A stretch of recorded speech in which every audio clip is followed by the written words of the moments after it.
আরজিকরে কর্তব্যরত মহিলা চিকিৎসকের হত্যার ঘটনার পর পথে নেমেছে সিপিআইএম। তারা মশাল হাতে তারকেশ্বরে একটি বিশাল মিছিল করল। এই মিছিলটি সিপিআইএমের জোনাল পার্টি অফিস থেকে শুরু হয়ে জয়কৃষ্ণ বাজার মোড়, চাউলপট্টি মোড়, বিপিআর মোড়, থানা রোড হয়ে পুনরায় তাদের পার্টি অফিসে এসে শেষ হয়। এদিনের এই মিছিলে মশাল হাতে রাস্তায় নেমেছিলেন সিপিআইএমের যুব ফেডারেশন, মহিলা সমিতি, ক্ষেতমজুর সংগঠন সহ অন্যান্য শাখা সংগঠনের সদস্যরা।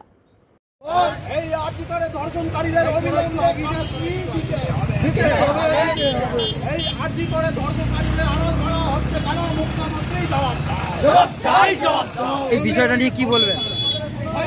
আমরা স্বাধীনতা ৭৭ বছর পেরিয়ে যাবার পরেও আমাদের নারীরা কোথায় স্বাধীনতা পেয়েছে? আজকে এত বড় একটা আর্জিকরের ঘটনা ঘটে গেল, তার উপর আমাদের রাজ্য সরকার এই বিষয়টাকে থামাতে দেওয়ার চেষ্টা করেছে, আত্মহত্যা বলছে। আমরা তার বিরুদ্ধে প্রতিবাদ করছি। আমাদের সাধারণ মানুষের নিরাপত্তা কোথায়? নিরাপত্তা কোথায় আমাদের সাধারণ?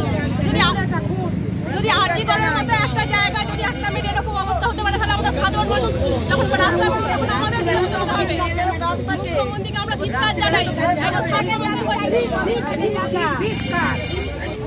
আমরা আরজিকর হাসপাতালে ডাক্তারি পাঠরতা ছাত্রীকে নৃশংসভাবে খুন এবং খুনের আগে তাকে ধর্ষণ, এই যে চরম অন্যায়, অমানবিক এবং ঘৃণিত কাজ, তার প্রতিবাদ এবং সঙ্গে সঙ্গে এই ঘটনায় প্রকৃত দোষীকে অবিলম্বে ধরতে হবে।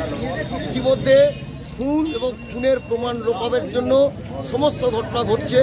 রাজ্যের শাসক দল এই আসল খুনিকে আড়াল করতে চাইছে, প্রমাণ লোপাটের ষড়যন্ত্র করছে।